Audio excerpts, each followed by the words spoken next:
साथियों, मकर संक्रांति से कई पौराणिक मान्यताएं जुड़ी हैं।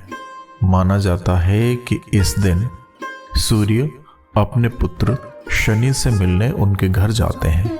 इस दिन मकर संक्रांति की कथा सुनने से शनि दोष खत्म होता है।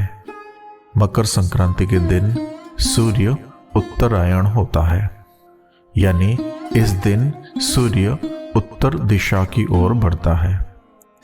ज्योतिष शास्त्र के अनुसार इस दिन सूर्य मकर राशि में प्रवेश करता है। मकर संक्रांति के दिन से ही मौसम में बदलाव की शुरुआत होती है।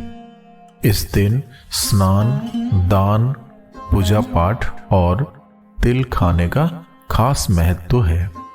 पौराणिक मान्यताओं के अनुसार मकर संक्रांति के दिन ही सूर्यदेव अपने पुत्र शनि से मिलने उनके घर जाते हैं। ये पर्व पिता पुत्र के अनोखे मिलन से भी जुड़ा है। इस दिन सूर्यदेव और शनि की कथा पढ़ना बहुत शुभ माना जाता है। माना जाता है कि ये कथा पढ़ने या सुनने मात्र से ही शनि दोष से राहत मिल जाती है। तो आइए जानते हैं इस कथा के बारे में। साथियों, पुराणों के अनुसार सूर्यदेव और उनके पुत्र शनि देव के संबंध अच्छे नहीं थे। इसके पीछे के कारण थी सूर्यदेव का शनि की माता छाया के प्रति उनका खराब व्यवहार। दरअसल जब शनि देव का जन्म हुआ तो उनका काला रंग देखकर सूर्यदेव क्रोधित हो गए और उनके जन्म के दौरान कहा था कि ऐसा पुत्र मेरा नहीं हो सकता। शनि के जन्म के बाद से ही सूर्यदेव ने शनि देव और उनकी माता छाया को अलग कर दिया था। ये दोनों जिस घर में रहते थे उसका नाम कुंभ था। सूर्यदेव के इस व्यवहार से उनकी पत्नी छाया बेहद क्रोधित हुई और उन्होंने सूर्य को कुष्ठ रोग का श्राप दे दिया। इस श्राप से क्रोधित होकर सूर्यदेव ने छाया और शनि देव का घर जलाकर राख कर दिया। इसके बाद सूर्यदेव की पहली पत्नी संज्ञा से हुए पुत्र यम ने सूर्यदेव को छाया के श्राप से मुक्त कराया।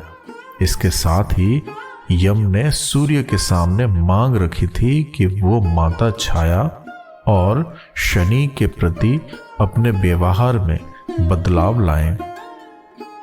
सूर्य को भी अपनी गलती का एहसास हुआ और वो पत्नी छाया और पुत्र शनि से मिलने उनके घर पहुंचे। जब सूर्य शनि के घर पहुंचे तो देखा कि वहां सब कुछ जलकर बर्बाद हो गया था। सूर्यदेव को देखकर शनि देव बेहद प्रसन्न हुए और शनि देव काले तिल से अपने पिता का स्वागत किया था। शनि देव के इस व्यवहार से सूर्यदेव बहुत प्रसन्न हुए। उन्होंने शनि देव को एक नया घर दिया जिसका नाम मकर था। सूर्य के आशीर्वाद से ही शनि देव दो राशियों कुंभ और मकर के स्वामी हो गए। सूर्य ने शनि को आशीर्वाद दिया कि वो जब भी उनसे मिलने उनके घर आएंगे तो उनका घर धन धान्य से भर जाएगा। इसलिए सूर्यदेव ने कहा कि मकर संक्रांति के मौके पर जो भी लोग मुझे काले तिल अर्पित करेंगे उनके जीवन में सुख समृद्धि आएगी। इसीलिए मकर संक्रांति के मौके पर सूर्यदेव की पूजा में काले तिल का इस्तेमाल करने से व्यक्ति के घर में धन धान्य की कोई कमी नहीं रहती है। साथियों, मकर संक्रांति से जुड़ी कथाओं में से एक कथा ये भी है कि मकर संक्रांति के दिन गंगा नदी या गंगा सागर में स्नान करने की परंपरा है। धार्मिक मान्यताओं के अनुसार मकर संक्रांति के दिन गंगा स्नान करने से 7 जन्मों के पाप भी धुल जाते हैं। इस दिन गंगा स्नान से जुड़ी बहुत ही महत्वपूर्ण पौराणिक घटना है। मकर संक्रांति के दिन ही माँ गंगा ने राजा सगर के 60,000 पुत्रों को मोक्ष प्रदान किया था। पौराणिक कथा के अनुसार राजा सगर अपने परोपकार और पुण्य कर्मों से 3 लोकों में प्रसिद्ध हो गए थे। चारों ओर उनका ही गुणगान हो रहा था। इस बात से देवताओं के राजा इंद्र को चिंता होने लगी कि कहीं राजा सगर स्वर्ग के राजा ना बन जाए। इसी दौरान राजा सगर ने अश्वमेध यज्ञ का आयोजन किया। इंद्रदेव ने अश्वमेध यज्ञ का घोड़ा चुराकर कपिल मुनि के आश्रम के पास बांध दिया। अश्वमेध यज्ञ का घोड़ा चोरी होने की सूचना पर राजा सगर ने अपने सभी 60,000 पुत्रों को उसकी खोज में लगा दिया। वे सभी पुत्र घोड़े को खोजते हुए कपिल मुनि के आश्रम तक पहुंच गए। वहां पर उन्होंने अश्वमेध यज्ञ का घोड़ा देखा। इस पर उन लोगों ने कपिल मुनि पर घोड़ा चोरी करने का आरोप लगा दिया। इससे क्रोधित होकर कपिल मुनि ने राजा सगर के सभी 60,000 पुत्रों को श्राप से जलाकर भस्म कर दिया। ये जानकर राजा सगर भागते हुए कपिल मुनि के आश्रम पहुंचे और उनको पुत्रों को क्षमा दान देने का निवेदन किया।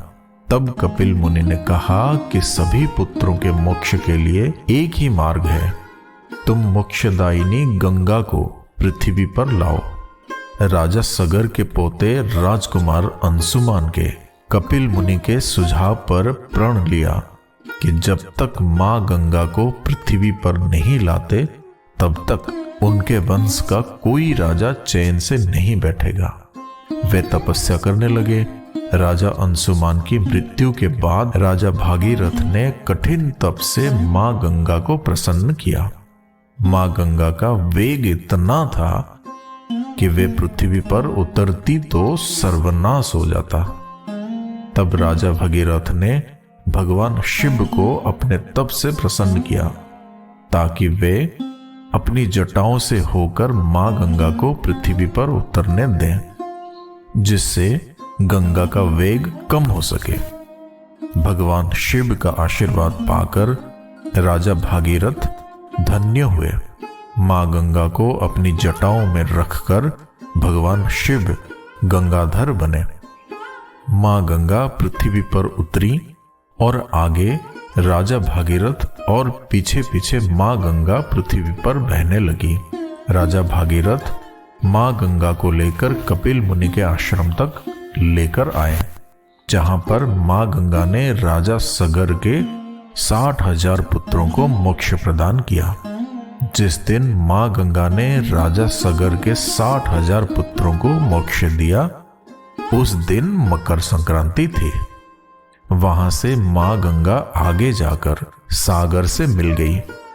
जहां वे मिलती हैं वो जगह गंगा सागर के नाम से प्रसिद्ध है।